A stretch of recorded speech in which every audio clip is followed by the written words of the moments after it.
This is the story of David. Saul was a bad king, so God told Samuel he had chosen one of Jesse's sons to be king. So Samuel went to Jesse's house, and one after another, 7 of Jesse's sons passed before Samuel. But Samuel said to Jesse, "The Lord hath not chosen these. Are here all thy children?" Jesse said, "No, his youngest son was tending the sheep."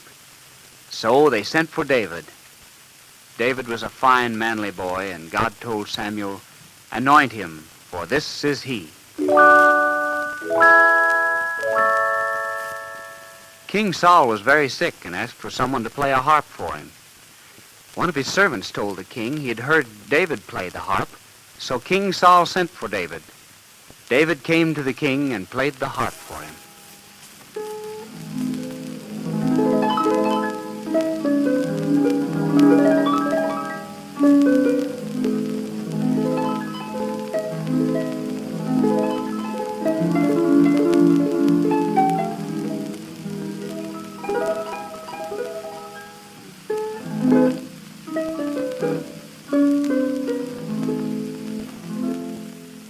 David played so beautifully that the king got well again. You see, though David was very young, yet he did what God wanted him to. He helped his father and made the king well. This is the story of Jonah and the whale. God told Jonah to go to Nineveh, but Jonah didn't want to go to Nineveh. Instead, he got on a ship bound for Tarshish. He thought God wouldn't see him. But then a great storm came upon the sea.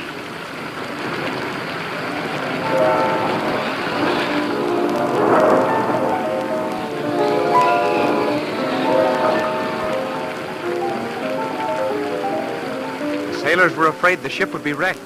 They tried to row the ship to shore, but they couldn't. Jonah knew that God had sent the storm because he had disobeyed God.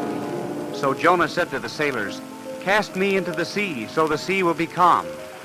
The sailors didn't want to do it, but finally they threw Jonah overboard, and the storm stopped. When Jonah fell into the water, a great fish swallowed him. He was in the big fish for 3 days, and down there in the water, inside the fish, Jonah prayed to God and told him he was sorry he'd disobeyed him and promised to do better.